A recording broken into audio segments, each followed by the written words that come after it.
রাস্তায় চলতে চলতে যদি কুকুর দেখি আর সেই কুকুর যদি ঘেউ ঘেউ করে তাহলে ভীষণ ভয় লাগে।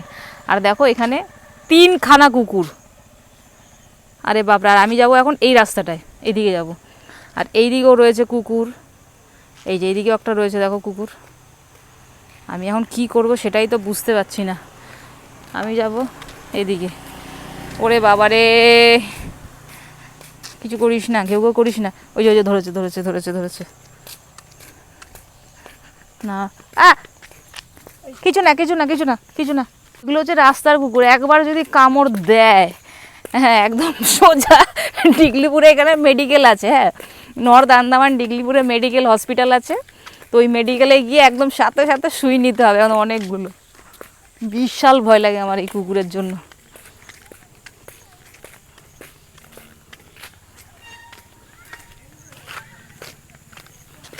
আর রাস্তাগুলো দেখো কত সুন্দর না, দূরে পাহাড়, দুদিকে দেখো খেজুর গাছ, কত সুন্দর লাগছে।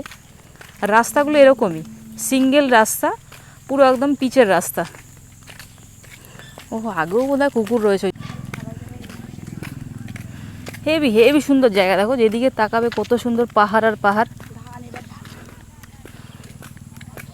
ওয়াও, এদিকটা আবার ধান গাছ দেখো কত সুন্দর, দারুণ।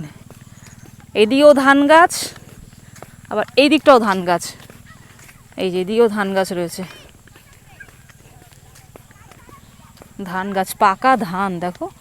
তবে ধান গাছগুলো কিছুটা শুয়ে গেছে, আর এই ধান গাছ যদি আবার শুয়ে যায় না তাহলে কাটতে খুব অসুবিধে। এই যে এই দিকটা শুয়ে গেছে, মানে এত ঝড় হয় বৃষ্টি হয় না, এই শুয়ে পড়লো মানে ওগুলোকে হাত দিয়ে সোজা করে করে তারপরে কাটতে হবে, যেটা খুবই কষ্ট।